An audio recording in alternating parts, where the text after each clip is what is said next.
Thank you very much for that very, very generous introduction. I appreciate it. And thank everyone here for coming out. It's really an honor. I was here, but golly, it was just like at least 15 years ago last time. A lot of things have changed. You guys are doing an amazing job, really. And the timing is right, just right. Believe me, I was hoping that this would be a little bit, wouldn't be what we were fearing the most, right? Because we were looking at 4 years of unmitigated disaster. Dismantling what America's all about. It's more than just would have been just more than just mismanagement, right? I mean, it would have been something cataclysmic in my mind. And one of the great things I love about this election is we also saw the traditional media lost and the pollsters lost, right? Someone should tell them they lost because they still don't know. But their bubble and their world has shrunk so much. Their influence has shrunk so much. Imagine that. You own Hollywood. You own Madison Avenue. You own all the media, just 99% of the media, and you still can't force feed the American public lies anymore. It's a beautiful day. So Trump shakes up the world. When I was a little kid, February 25th, 1964, Muhammad Ali beats Sonny Liston. Any boxing fans in here? He was an 8-1 underdog. An 8-1 underdog. He beat Sonny Liston, knocked him out in the 7th round. That time, he shocked the world. They fought a year later, May 25th, 1965, and then he knocked him out in the 1st round. That's when he shook up the world. And that's exactly what Donald Trump is going to do right now. Donald Trump, the people's champ. The first time he shocked the world, this time he's going to shake up the world because this time they're prepared. It's hard to drain a swamp when everybody you hire is part of the Trump swamp, right? They're going down there. Listen, it's tough. It's not, the bureaucracy is marbled in. The resistance is marbled in. It's tough. And he couldn't do it with the crew that he hired, well, because they were part of it. But this time he's coming down there with innovative thinkers, Elon Musk, obviously, Robert Kennedy Jr., obviously, and some other folks out there and he knows the mistakes that he made last time. But it's not going to be an easy job. Here's the beautiful thing. He's got what they call a mandate, an undeniable mandate. And I think he will have the Senate, he has the Senate, but they have the House, and they'll have the power, right? The next 2 years, obviously, he's got to move the needle a little bit. We know how these midterms can be, particularly when there's so much high hopes. You want to avoid the quote-unquote shellacking. But right now, he's got a mandate, and he's going to need a mandate because the challenges are significant. We've got the domestic economy and also the domestic divide. There's still millions of Americans who are going in a different direction, and ultimately, we want everyone to sort of try to be on the same page. And of course, the world is on fire too, which we're not paying enough attention to. Ukraine is losing badly. Israel is fighting a fight almost by themselves. They were really mistreated in my mind by the Biden administration. You know, about 2 months ago, the ambassador to Israel came to Fox and he gathered a few people and we saw footage of 10% of the people who were murdered, slaughtered. And they refused to show it on television. It's a big debate within their government, but if you ever saw that, I wish these kids in colleges who think that, that somehow Israel is the aggressor here could see that. I mean, it's the first time in my life I actually seen human beings decapitated with a knife. It's just horrific. The world is on fire. The bad actors, though, they didn't do any of this stuff when Trump was in office. And it's time, we've got some big challenges ahead. But let's talk about how we got here in America, because there were some great comments made by the president of this college about the size of government. And you go back, this is a famous saying in politics, a chicken in every pot, a car in every garage. It actually began with King Henry IV of France, who said, "No peasant in my realm will be so poor that he will not have a chicken in his pot every Sunday." Now, it's associated with Hoover, although he never used it while he was running for president. A local Republican used it and talked again about the proverbial chicken in every pot. Later on, it was flipped on its head. It was considered to be sort of a negative, out-of-touch kind of thing with Hoover and the Republicans. But this is the beginning, right? And transactional politics, if you will. And let me see, fast forward here a little bit. So George Bush and Nancy Pelosi wanted to stimulate the economy in 2008, and they came up with, I guess, I want to say 30 billion, 40 billion. Sounds like a small number now, right? It's the kind of money Zelensky finds in his couch. You're like, oh man, I forgot to cash this check. You know? But back then it was a lot of money. And there was a lot of debate on whether or not it worked. Right? A lot of people said, well, it didn't really move the needle. Then of course you do these studies and studies and studies. And finally they say, you know what? This stimulus actually in 2008, it did work, because it generated what they call aggregate demand for consumption. And Nancy Pelosi actually went out later when Obama was in office, and she explained it, what she called the multiplier effect. And what she said is, if we give people, whenever we give people $1 in food stamps, they go out and spend $1.79. So keep this in mind, because the government understands how to manipulate the public. She said this out loud, though. So the goal wasn't to shore people's finances up as much as it was to goose the economy. So fast forward again. So 2008, 30 billion, 40 billion. Then, of course, Obama comes in. That's a much higher number. And then the opportunity of all opportunities. Rahm Emanuel famously said, you want to take advantage of a crisis. Well, how about a pandemic that comes around every 100 years or something to that effect? The ultimate emergency. The $1.9 trillion Biden COVID package was the ultimate gift we did not need. Household balance sheets were as strong as they'd ever been. Corporate balance sheets were as strong as they'd ever been. The vaccine had been created. And America simply did not need this money. This is our household debt service payments as a percentage of disposable income. So right there, it had never been that low, and that's where they decided Americans needed a financial bailout. It's pretty clear Americans did not need a financial bailout. By the way, this is on top of $600 billion that Trump had just pushed through. Unfortunately for him, Mitch McConnell held it up because he didn't want him to be reelected. And it worked. So you had $600 billion coming in, and then they layered on another $1.9 trillion. We did not need this money, right? But we got it. Corporations didn't need the money either.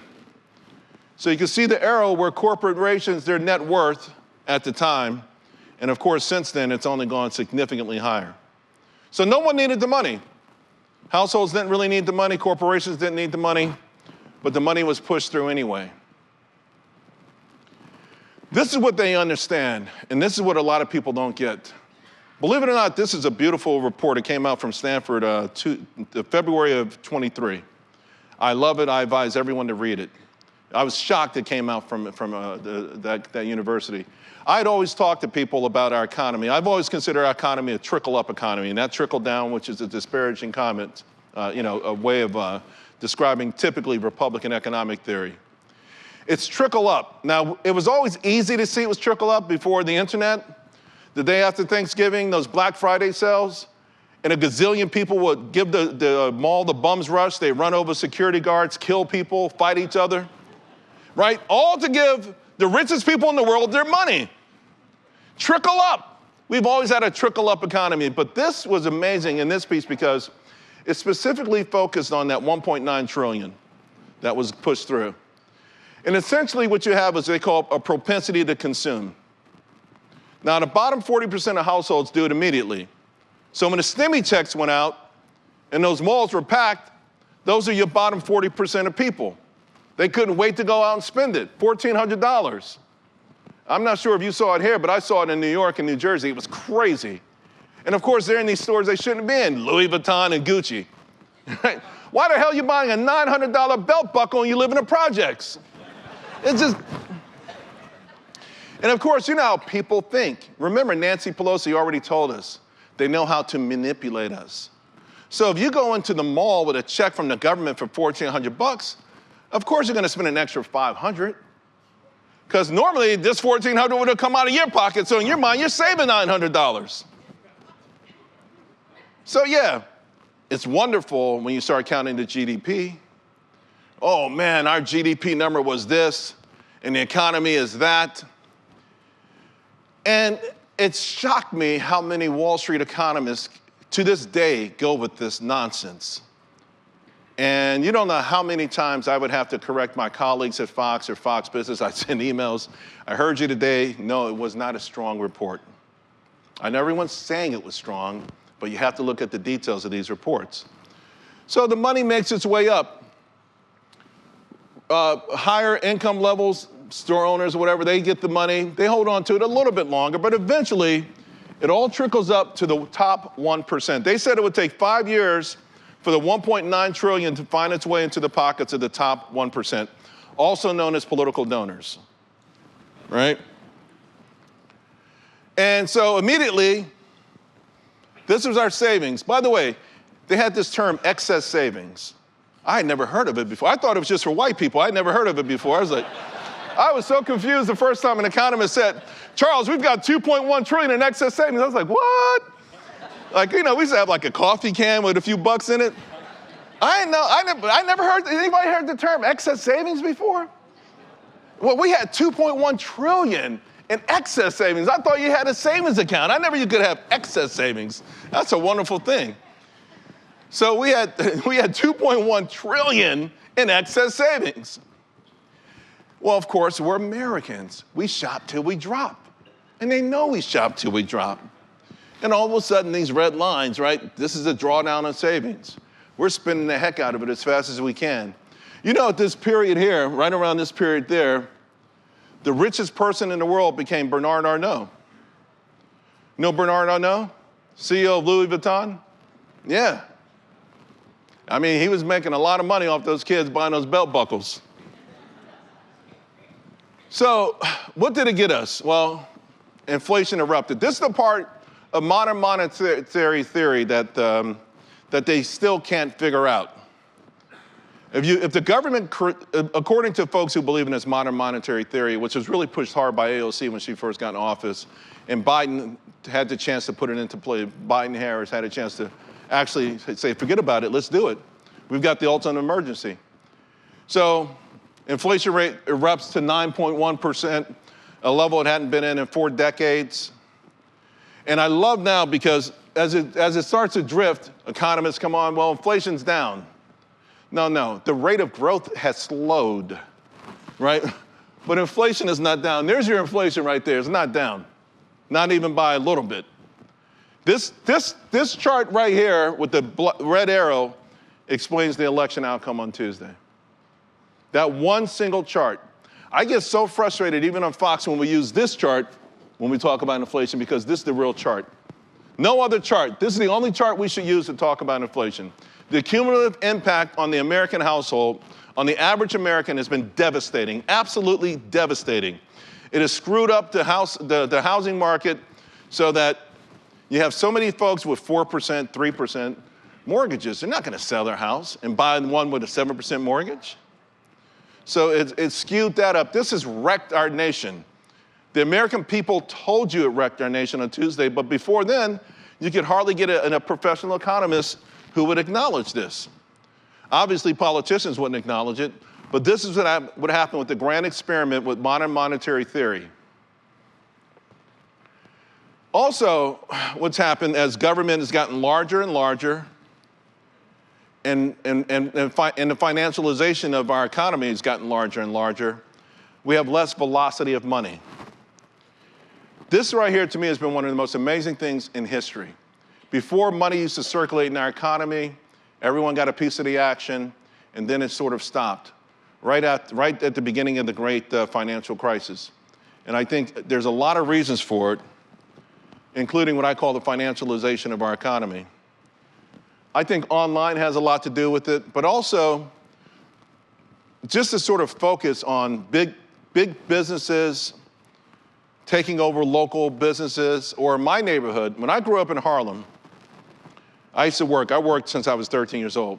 I used to clean car windows at red lights with Windex and paper towels.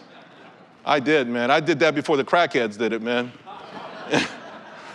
It's hard competing against a crackhead, though. You're like, okay, you got it. I worked in bodegas. I did everything. Shoveled snow. I had every kind of job. I've been working straight, though, since I'm 13 years old. And when I lived in Harlem, it was so weird because they used this reverse psychology on us, right? And they still use it in a lot of black communities. Well, there's no big businesses here. They don't like us. You know, where's our McDonald's? Where's our... But when I was growing up there and there weren't any big businesses, I used to go to 125th Street where the famous Apollo Theater is. And by the way, I just saw Smokey Robinson there recently, 84 years old. Amazing, amazing. If Biden had his bigger, he might still be president. Good thing he didn't. They used to complain in our neighborhood, well, how come we don't have these big stores, right?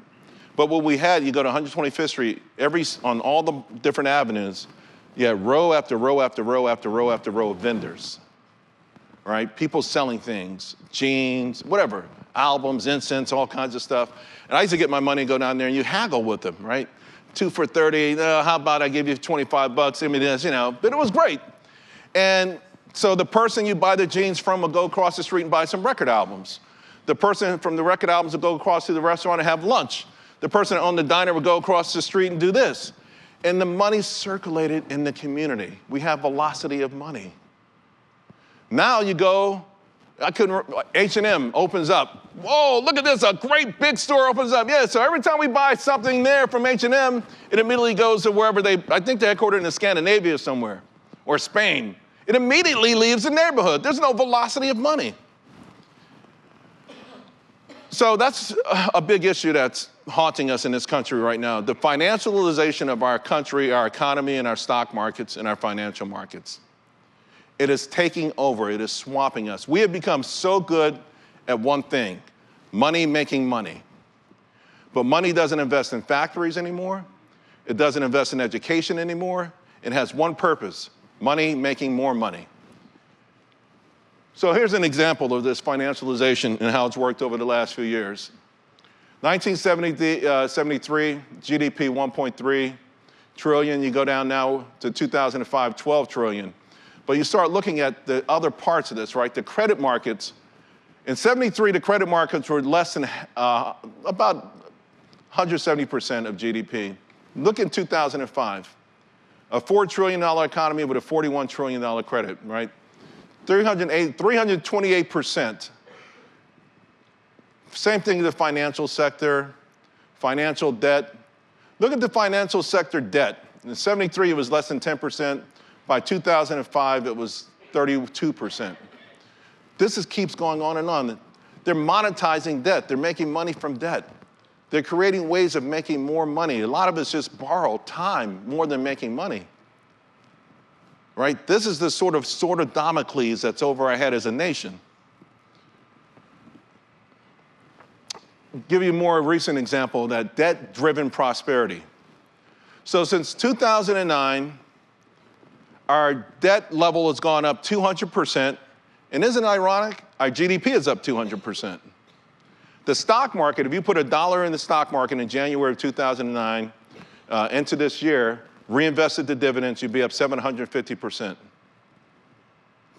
I think employment's up 28% in that same time frame. There's a massive disconnect, a massive disconnect. Household wealth is up 170%, not even keeping up with debt or GDP. This is the financialization of our economy, a debt-driven prosperity. So that 35 trillion that was referenced earlier, sooner or later will come tumbling down. I don't know when, because they've gotten better and better at this stuff. But I tell you who's hurting from it, the average American. So University of Michigan comes out with their sentiment report. They just had one on Friday. I didn't get a chance to really go through it, comb through it. So this is the one before that. And so the American public says, well, this black line here, they can see that the growth of inflation is expected to slow dramatically. But then when they were asked about what hurts them the most, consumers cited high prices for their worst personal finances. That's still at a record level, near 50%. Again, that gets back to the other chart. Even as the growth of inflation slows, it's too late. And it's been extraordinarily painful. And people expressed that on Tuesday. Meanwhile, what's happening with the economy? The jobs market, is slowing dramatically. This is your 3-month moving average. Of course, this last jobs report, we lost 28,000 private sector jobs, and there'll be some adjustments for the hurricane, but it's still going to be a shockingly depressing number. And you can see where it's been coming down ever since the peak in 2021. So it's not new. We've had a labor issue, a labor problem for a long time. One of the reasons is that there's 6 ways the government, the Bureau of Labor Statistics, can count unemployment. U1, 2, 3, 4, 5, and 6. I'm not sure why this is, but some reason they settled on the U3 number being the number that we always talk about to represent unemployment. So again, you'll hear someone say, well, an economist or a politician, our unemployment rate's only 4.1%. With the U3 number, if you drop out, you're not counted. If you just simply drop out, you're not counted at all.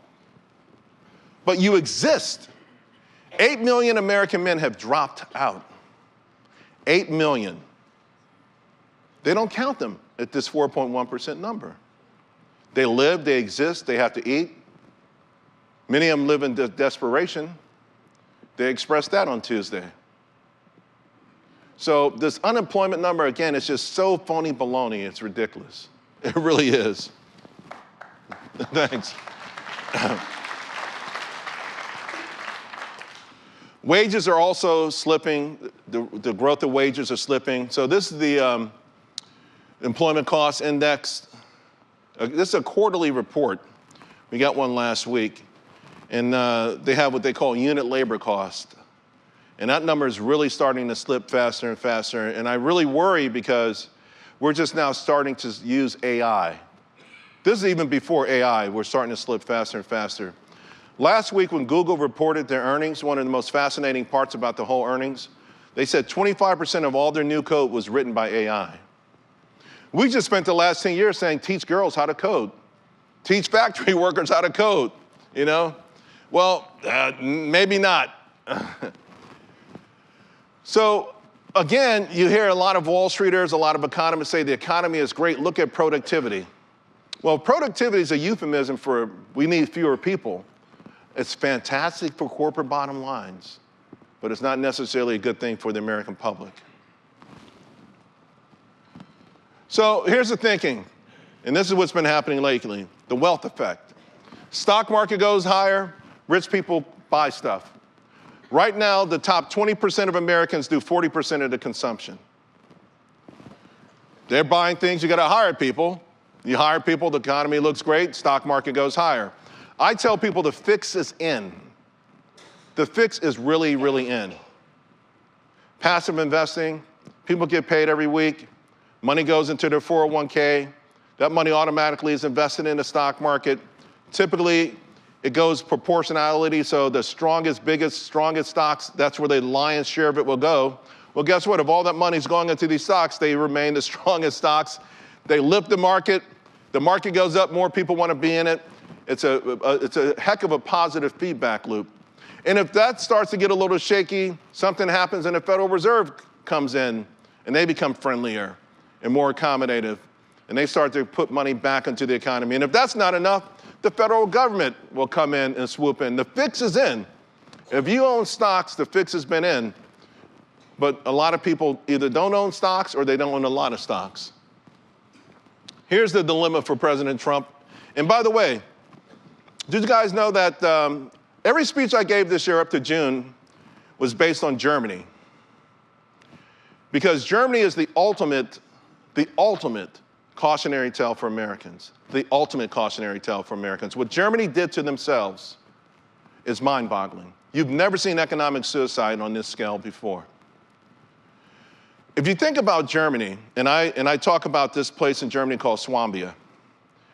When the Industrial Revolution began, you had these railroads, the UK, Great Britain dominated. Germany was way behind.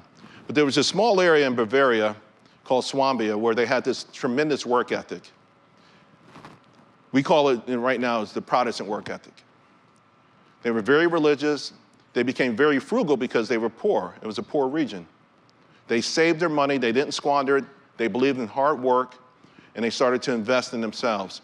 Then, they had people who eventually came out of there named Benz. You may have heard of that, Zeppelin, these kind of people Daimler. Anyway, Germany finally caught up and surpassed Great Britain. And they had a system. After both world wars, you had these treaties. They had one treaty and one agreement.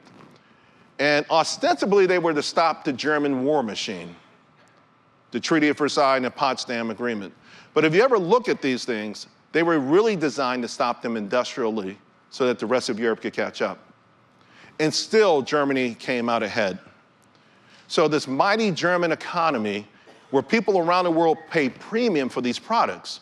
Right? If it's a German car, you would pay more money. If it's a German electric razor, you would pay more money. If it's a German coffee machine, because you knew what you were getting. They gave it all up for the Green Party, for climate change. They've crushed their economy to a point I can't even describe to you right now. Volkswagen just announced they're laying off like 10, 20,000 people. I mean, they've crushed their own economy. Here's the irony. They shut down all the nuclear power plants. They use more coal right now than every country in Europe combined, right? And all in the name of climate. I mean, they've destroyed themselves. And we're getting in that direction in the sense that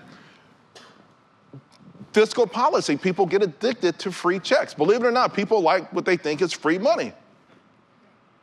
It's hard to describe, but, and a lot of times, a lot of folks who are well off say, oh man, that's really ridiculous. How, well, I can tell you right now, I've been in some great hotels around the world, and when I walk in and sometimes they have that piece of chocolate on the pillow, I'm like, oh wow, a piece of chocolate, a free chocolate, I'm so giddy. So, I mean, we like free stuff. Let's just put it that way. We kind of dig free stuff. At least we think it's free. It was built into the $500 a day rate though, right? So I'm always an advocate for everyone to invest in the stock market. And Wall Street has a mixed reaction to Main Street being in the market. They love it when you're in the market as long as you're handing them the check. They don't like it so much when you think you could do it on your own. Right now, the average stock market portfolio, according to the University of Michigan, when they ask people what is it now, it's up to 250,000. Not long ago, it was 100,000. Wall Street might actually just try to put a few bumps in the road to shake these folks up a little bit, make sure they take that money and give it to a professional, because how could you take it from 100,000 to 250 anyway, right?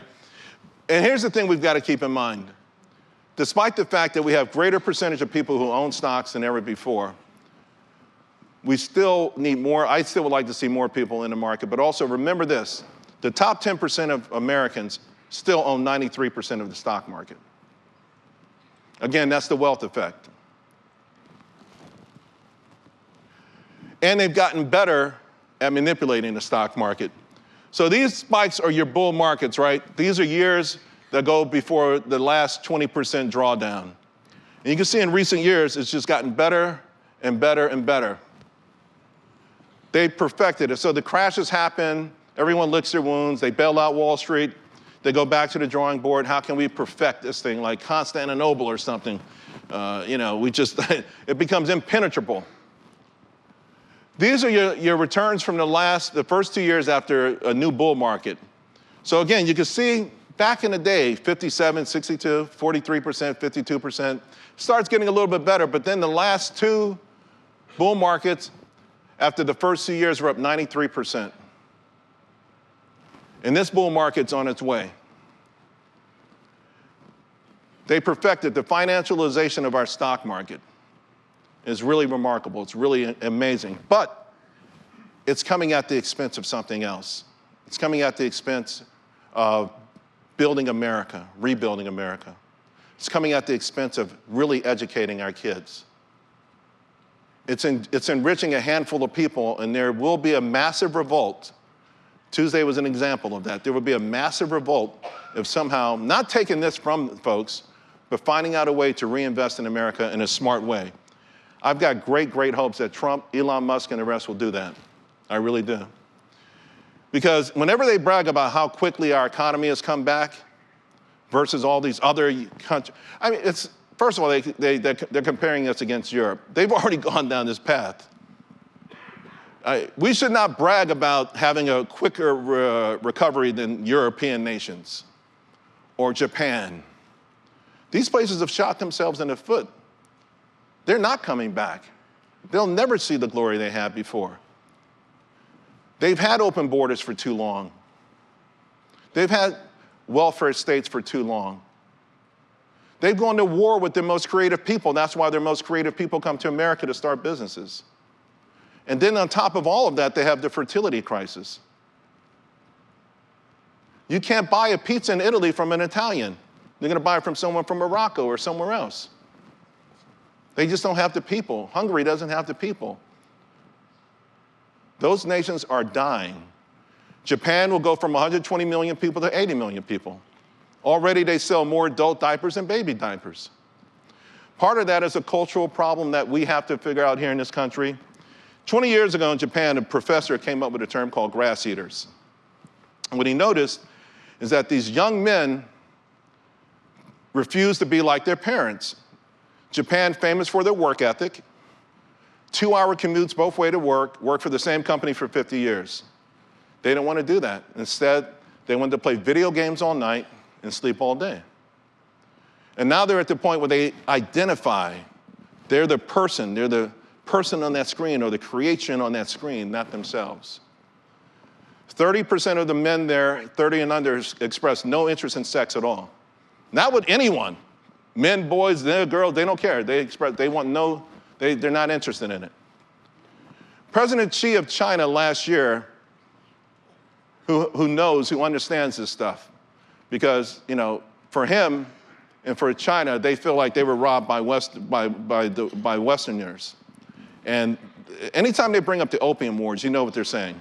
So he brought up the opium wars last year, talking about this same battle. So I think he cut the hours on Friday, 2 hours on Friday, 1 hour on Saturday. And then last year during college graduation season, he says, our college graduates won't lie flat. In other words, they're not just gonna graduate and chill out.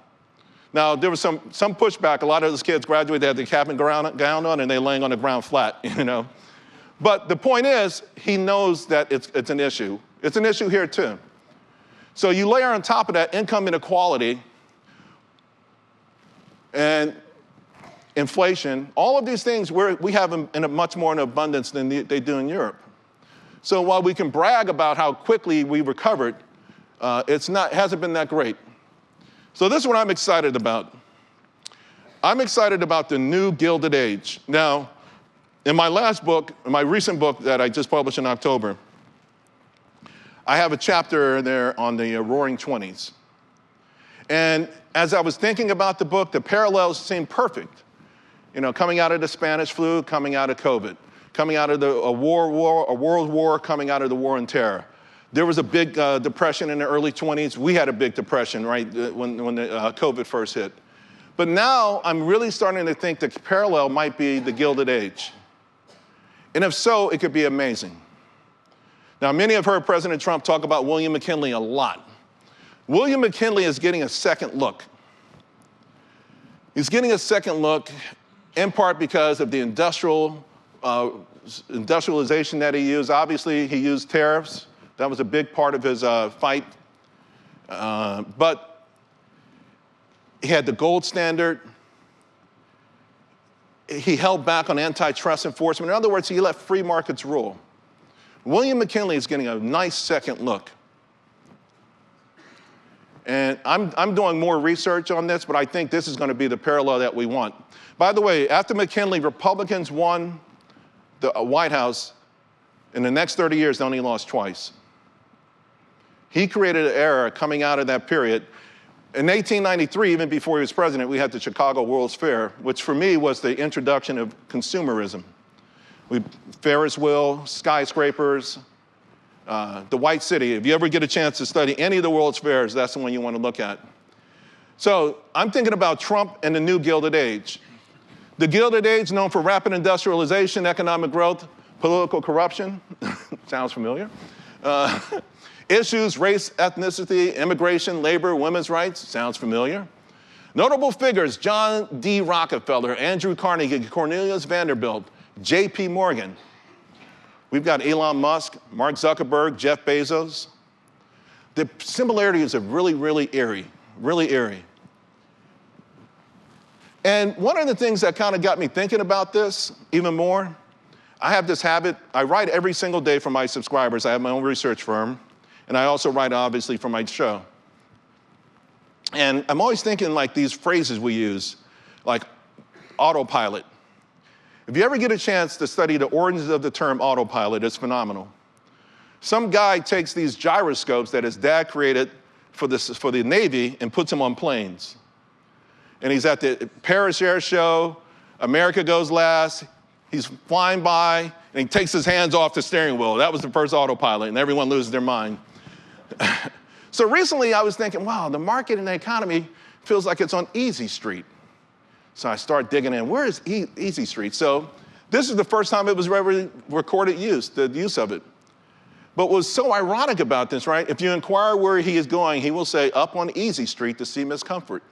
This was in a Union magazine in 1887. And you think of the Gilded Age and these robber barons, and you think, well, unions must have had it hard. They were on Easy Street. They were doing great. Everyone was doing great. It was an amazing time in this country. Again, we had 30 years of amazing prosperity. So it's just one of these things that, again, I'm going to dig into it a little bit more, but I'm really thinking the parallel, and maybe for folks out, to look into and study, might be the Gilded Age more so than the Roaring Twenties. One other thing I just wanted to mention: no one talks about the world being on fire. So you've got political risk in the red through the roof, and then you have mentions by corporations, whether it's on conference calls or earnings calls. No one's talking about it. I think obviously part of the reason is that, it's a sort of a proxy thing. We just keep writing checks. But you can imagine if, and maybe soon, we're drawn into one of these conflicts, particularly Russia, and people start to see the slaughter. Remember what turned Vietnam was people saw it on TV for the first time, right? In the 70s, they never seen anything like that. That turned the general public against it. Could you imagine the stuff that people will see daily on their cell phones? I'm not sure the American public would be able to stomach it for long. Yet we're being pulled deeper and deeper into these conflicts instead of trying to solve them. So with that, I'm going to say I'm a rose-colored glasses kind of guy. I'm always generally optimistic, but I'm also a student of history. I feel, I can't begin to tell you how thrilled I am about Tuesday and how much more hopeful I am. And I even get more hopeful when I'm able to come out to places like this and meet people like you. So I want to say thank you very much.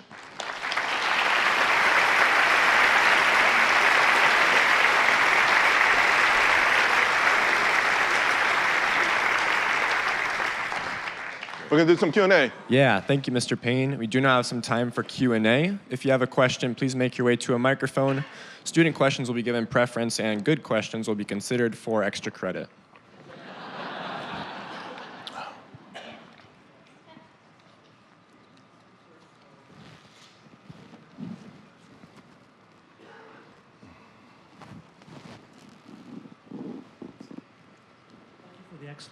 Thank you for the excellent speech. Thank you. Presentation.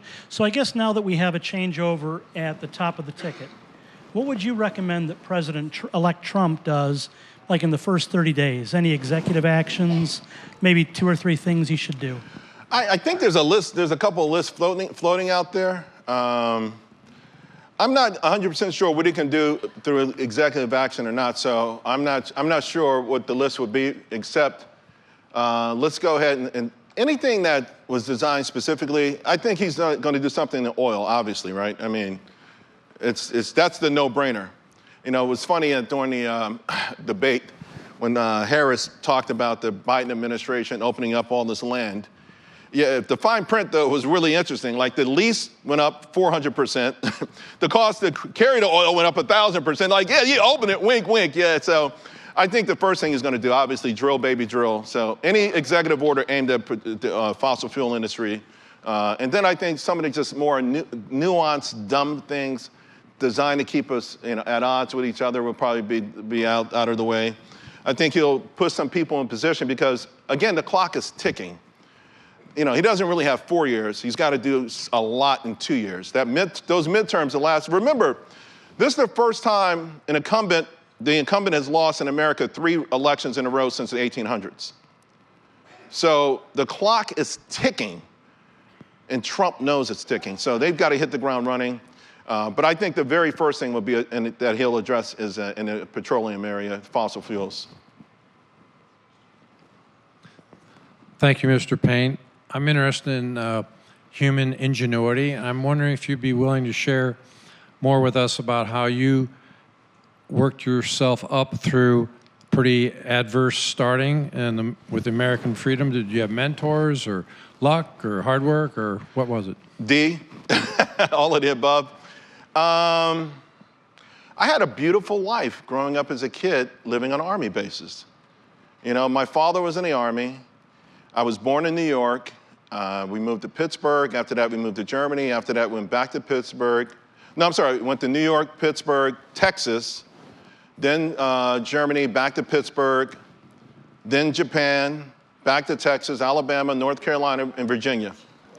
My high school was the first school I went to 2 years in a row. The bad news, I don't have any childhood friends. The good news, I know how to make friends quickly, right?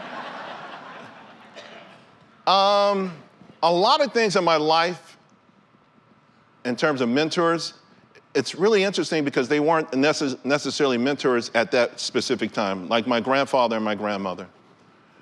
In my book, I honor them in the first chapter, and I talk about how they bought their land. They gave up everything. I mean, you just got to read. I just wish I had it here, but everything they worked for, the mules they had, the farming equipment they had, for that dirt, for that Alabama dirt.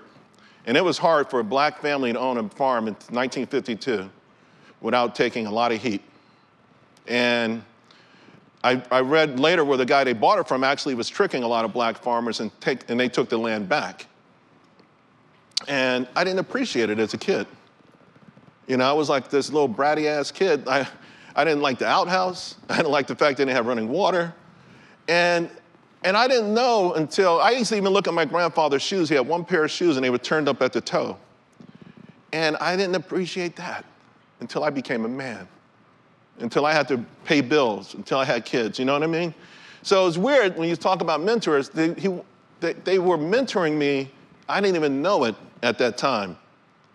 And so my mom, you know, we moved to Harlem, we got picked on a lot. We sounded like white kids, we wore the wrong clothes, they beat us up every day. And one day I was standing on the stoop by myself, and one of the ringleaders was going by on his bike. I'd never seen him by himself, Andre. I just said, okay, I'm gonna go for it. So I ran across the street and I punched Andre, he fell off his bike and he ran away.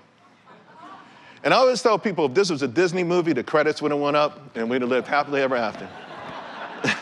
But it wasn't a Disney movie. They got me in the schoolyard that night, about 9, 10 people circling me, beat me up. And then one guy was really choking the hell out of me. I was like blacking out. And I see someone coming out of my building with a nightgown, and I looked, it was my mother in her nightgown with a kitchen knife. I mean, it was pure hell. You guys have no idea, it was pure hell. So, you know, my parents, my grandparents, my father in a different way. My father was a military man, and I looked up to how sharp he was. Night, he would polish his buckle with Brasso and those kind of things. And then I had 3 critical teachers, 3 important teachers.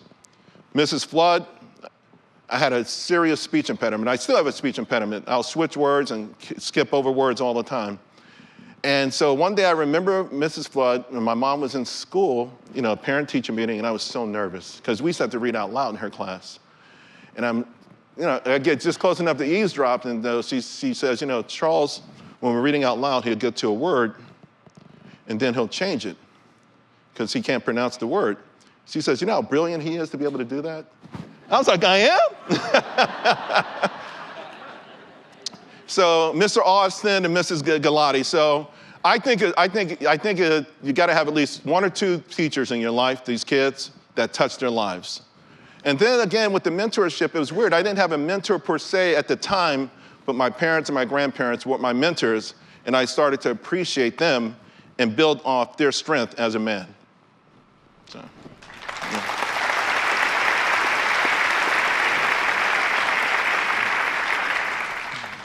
Thank you very much for your talk. My question is, when we're looking at the economic state of America today and also comparing that to the economic state of America historically, do you think religion, and specifically Christianity, has a place in the conversation? And if so, how? Well, the answer is yeah, absolutely. And I think it's the Protestant work ethic that got us where we are now. There's no doubt in my mind.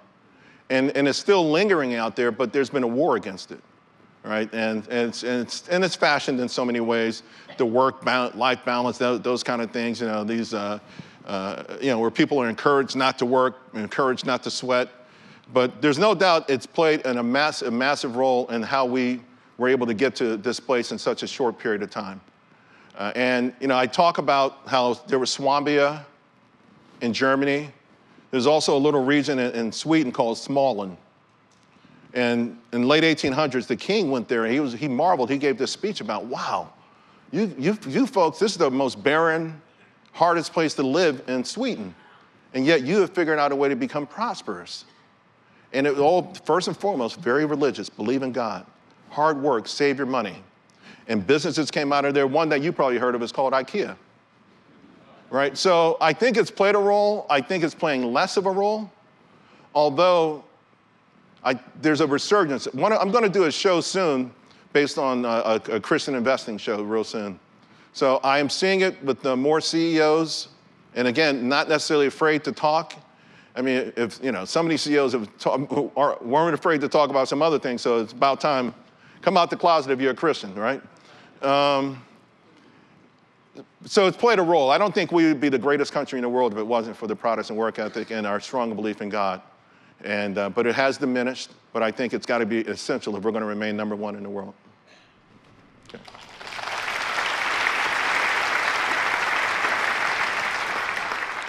Thank you, Mr. Payne.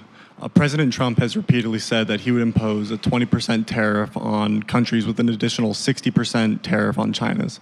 How do you think this would affect the American economy, and would you think that this would create more jobs in America?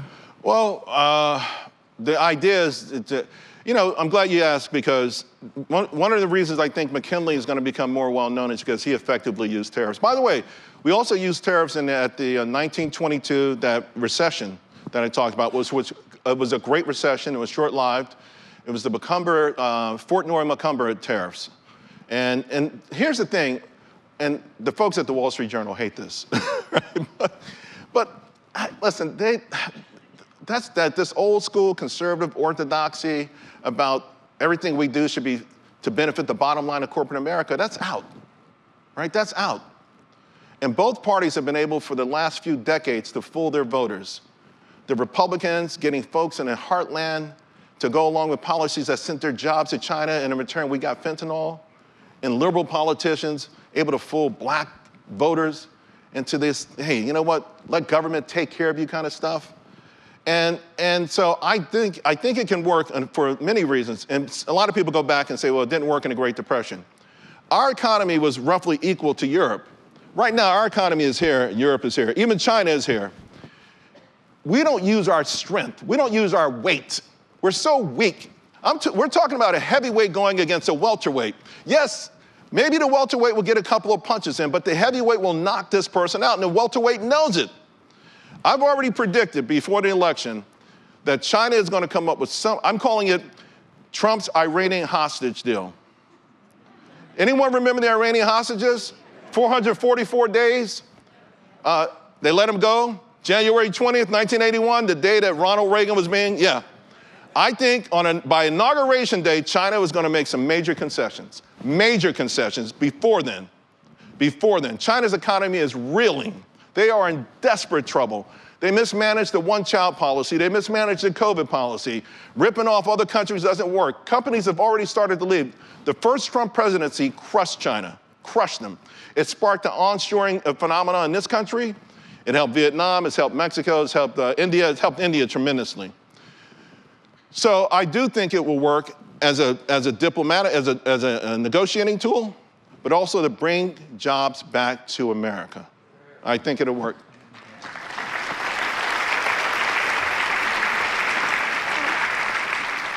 I have a lot of peers who see public money as kind of the answer to a lot of issues. So my question is, how do I, in a short interaction, maybe open up a peer's eyes to the fact that public money is not always or often not the solution to economic growth?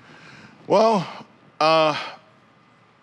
we have to start with the fact that there's no such thing as free money, right? I think that's the first thing that we have to start with. And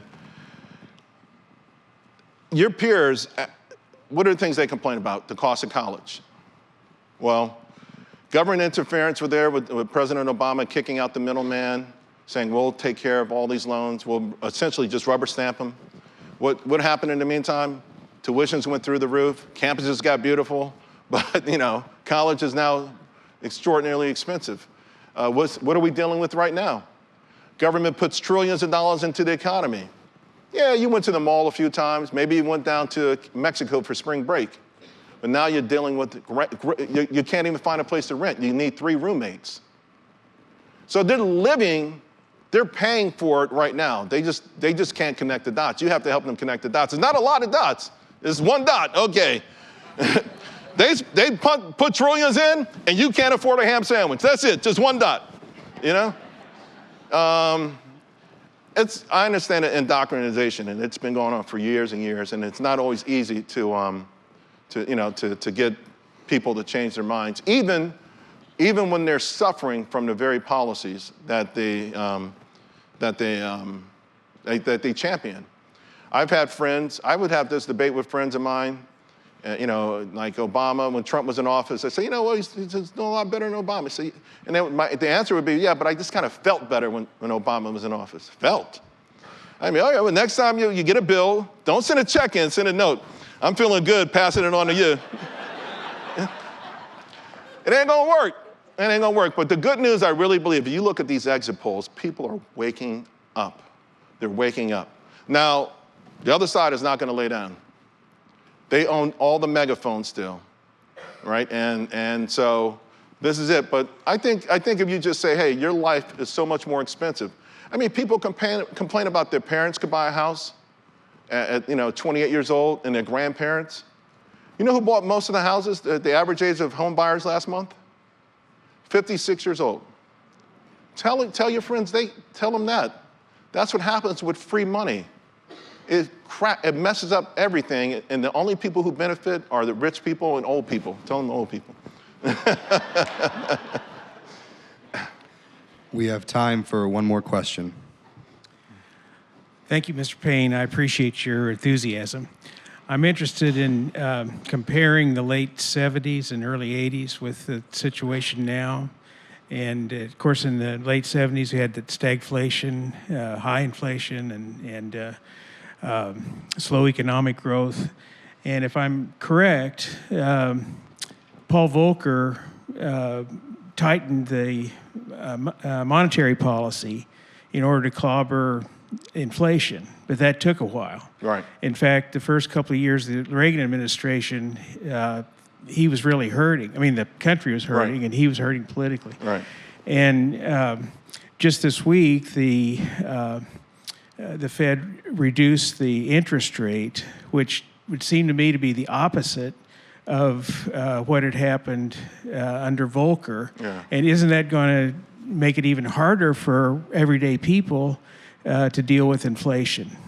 That's a great question because it brings up a serious dilemma. There's 4 buckets of the way Fed policy is transmitted into the economy. I originally had Bullard on, who used to be in charge of the St. Louis Fed. And I couldn't get him. I mean, golly, I couldn't get him to at least acknowledge that we need to that the Federal Reserve has to find a better way to implement policy because to a degree, they're in a conundrum.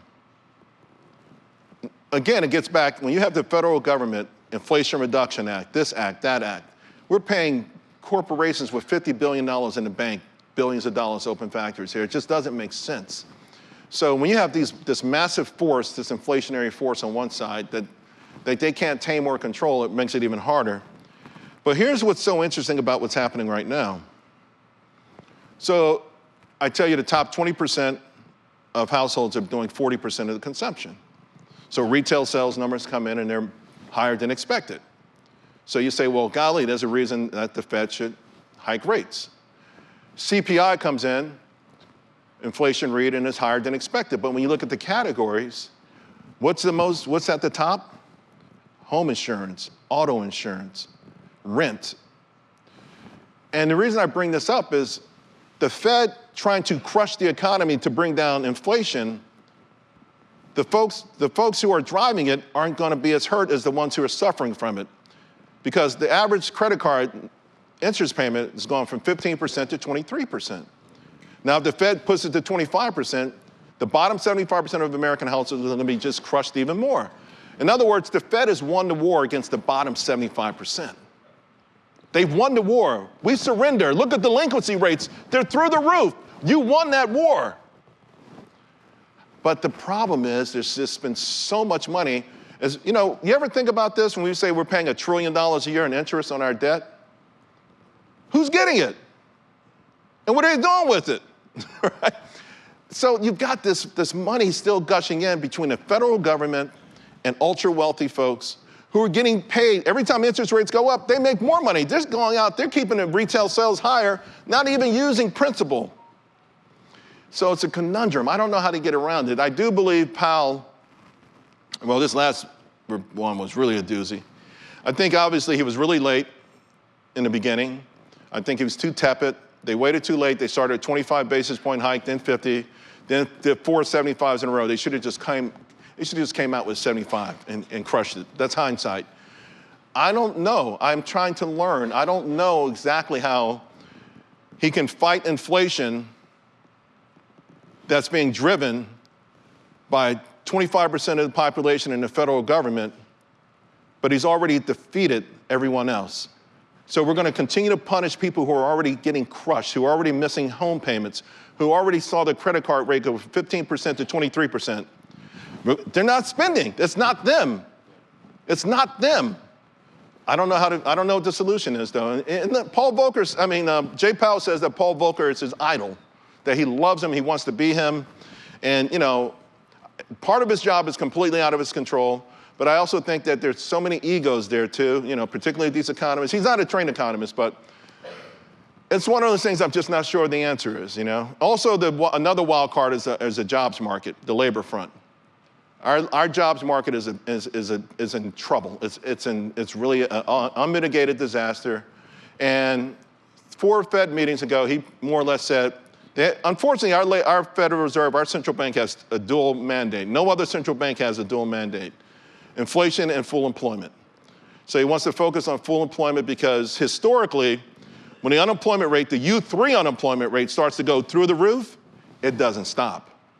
I mean, when it breaks out big time. He wants it to stay at 4.4%, which is going to be tough because more people are going to start looking for jobs. They're not going to have a choice. And I think we're going to break through there. So it's a heck of a conundrum, but it's not as simple as saying, you know, because if we use this government data, it's really bad. We need to find a way to even get off of it or fix it, you know. So I know I didn't really answer the question because it's hard to answer it honestly. I know people pick sides on this thing, but if you look at how really complicated it is, a lot of people, the Federal Reserve has done their job in crushing a big chunk of this economy. Now the question is, if you wanted to crush this part of it, these people are going to suffer more. All right, thank you.